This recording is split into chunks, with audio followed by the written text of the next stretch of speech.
పూర్తి నమ్మకం ఉన్నది. ఆమె కూడా అదే ధైర్యంగా ముందుకు పోతుంది. ఓకే, ఈ ఎన్నికల్లో ఓబీసీ ప్రచార సరళి ఏ విధంగా ఉండబోతుంది సార్? అమ్మ మేము చెప్పాము, ఇప్పటికే మేము ఓబీసీ మోర్చా అన్ని పార్లమెంట్లకు మేము కోఆర్డినేటర్ని వేసినాం. కోఆర్డినేటర్ తర్వాత కోఆర్డినేటర్ని వేసినాం. వాళ్ళు స్థానికంగా ఉన్న ఆ జిల్లా స్థాయి నాయకులతో కలిసి గ్రామ స్థాయి నుండి ప్రతి కులానికి సంబంధించిన నాయకులను కలవాలి, ఆ కులానికి సంబంధించిన వ్యక్తులను కలవాలి. వాళ్ళందరూ వెళ్ళి ఇలా నరేంద్ర మోడీ గారు దేశానికి ఎంత అవసరము, మనము ప్రపంచంలో భారతదేశము 3వ స్థానానికి రావడానికి, మన పిల్లలు కూడా రేపు భారతదేశం నుంచి వచ్చారంటే విలువలు వెళ్ళడానికి, ఈ దేశం అభివృద్ధి చెందడానికి నరేంద్ర మోడీ గారికి ఓటు వేయడం ఎంత అవసరమో. ఇవాళ బీఆర్ఎస్కి వేసినా వచ్చేదేం లేదు, కాంగ్రెస్కి వేసినా వచ్చేదేం లేదు. కాంగ్రెస్ అయితే ఇక మీకు తెలుసు, మనం అనొద్దు ఇప్పుడు కాంగ్రెస్ గురించి. పాపం ఏదైనా కానీ ఎప్పుడైనా డౌన్ అయిన వాళ్ళు నూకి ఇంకా కించపరిచినట్టు అంటే బాగుండదు. వాళ్ళు ఎంత పోరాటం చేసినా, వాళ్ళు ఎంతవరకు ఎదగాలో గంతనే ఉంటారు. ఎందుకంటే వాళ్ళ పరిపాలన చాలా సంవత్సరాలు చూశారు కదా. ఇప్పుడు 6 గ్యారెంటీలను తెస్తున్నారు, దాంట్లో ఒకటి ఆల్రెడీ అమలు చేశారు. అమ్మాల గ్యారంటీకి ప్రజలు ఏమి గ్యారంటీగా నమ్ముతలేరు. వాళ్ళు ఏమనుకుంటారంటే ఏదో పాపం అనుకున్నారు చేస్తాడేమో అని. ఆయనే అంటుండు ఖాళీ ఖజానా నా చేతికి ఇచ్చిండు. ఇప్పుడు పెళ్లి చేసేటప్పుడు ఆ పిల్ల తండ్రి అంటాడు నీకు ₹1 కోటి ఇస్తా అంటాడు. మళ్ళా తర్వాత కరెక్ట్ ఎంగేజ్మెంట్ అయినాక నా ఇంట్లో ఉన్న డబ్బంతా ఎత్తుకపోయారు ఖాళీ పెట్టే కనిపిస్తుందని చెప్తాడు కదా. మోసం చేయడం అంటారు ఏదో తప్పించుకోవడానికి. ఖాళీ ఖజానా అని ఆయనే చెప్తుండు. ఖాళీ ఖజానాలా ఎక్కడికి వెళ్ళి పైసలు పడతాయి? ఇప్పుడు నెక్స్ట్ 6 గ్యారెంటీలు ఎక్కడికి వెళ్ళి అమలు చేయడానికి డబ్బు వస్తుందో చెప్పాలి. నేను 6 గ్యారెంటీలో భాగంగా ప్రజలకు నమ్మకం కలగడానికి ముందుగా బస్సును మహిళలకు ఉచిత బస్సు అని కూడా అమలు చేశారు. అదొకటే రోజు ప్రజలకు అందుతున్నదే సౌకర్యం ఉచిత బస్సు. ఈ ఉచిత బస్సు వల్లనే ఆయన మొత్తం పరిపాలన సాగిస్తానంటే బస్సు ఎక్కి తిరుగుర్రి దిగుర్రి ఇదేనా ఆయన పరిపాలన అంటే? అది కాదు కదా, చాలా ఉన్నాయి కదా.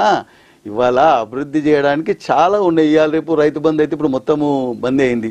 ఇంతో అంతో కొంతమంది పేద రైతులకు అందుతుంది. దాంట్లో కూడా చేయండి. మీరు నిజంగా వేస్ట్గా ఎవరికైనా ఇస్తున్నామంటే దాని సరిదిద్దుకు ఇప్పటి నుంచి ఇట్లా ఇస్తున్నామని చెప్పండి. 100 రోజులు అయిన ఎలక్షన్ ఇప్పుడు డేట్ వచ్చింది కాబట్టి దాన్ని తప్పించుకున్నావు.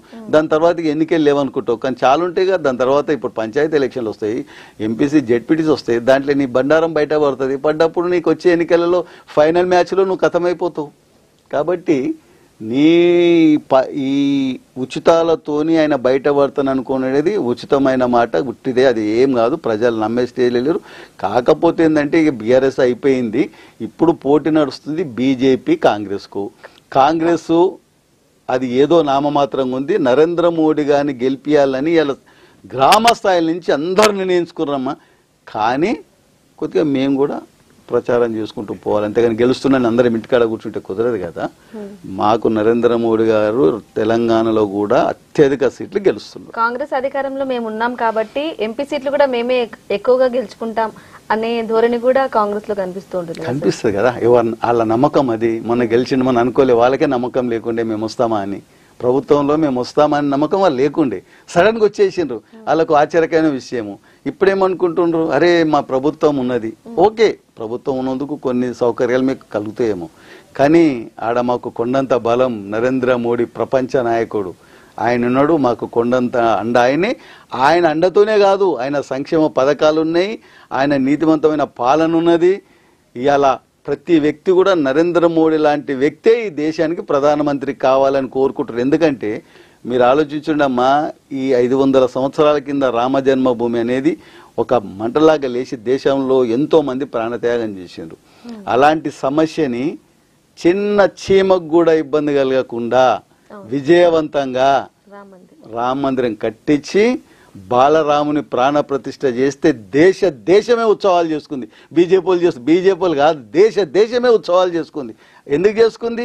మా రాముడు మళ్ళా ప్రాణ ప్రతిష్ఠ అయ్యి అయోధ్యలో ఎక్కడైతే ఉండేనో ఆడికే వచ్చిండు. ఆ సంతోషానికి కారణం ఎవరు? నరేంద్ర మోడీ గారు. ఏమి గొడవలు చేయలే, ఎక్కడ ఇబ్బందులు కలగలే, ఎక్కడ ఉద్యమాలు చేయలే. చట్టం ద్వారా న్యాయం ద్వారా సాధించి ఇదే పరిపాలన విధానం అంటారు. ఒక రాజు పరిపాలించే విధానము ఎవ్వరికి ఇబ్బంది కలగకుండా సమస్యని పరిష్కరించి దాన్ని సామరస్యంగా ముందుకు తీసుకుపోయిన వ్యక్తే రాజు అవుతాడు. అలాంటి వ్యక్తే మా నరేంద్ర మోడీ గారు. Okay sir.